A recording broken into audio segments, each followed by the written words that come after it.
In this video, I'm going to share to you on how you can paste in Google Docs without formatting. So let's get started.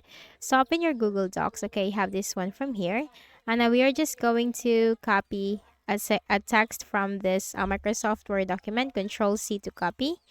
And then go to the Google Docs and press Control Shift and V key together to paste without formatting. Again, it's Control plus Shift plus V key together. Okay, let's try another one. Let's just try to search for something in here. Okay, and let's copy this one. Control C. Go back to Google Docs and then simply press Control Shift and V key together. Okay, so that's it. So I hope this video helped you. Kindly please do not forget to hit the like button and subscribe to this YouTube channel. Thank you for watching this video and have a nice day.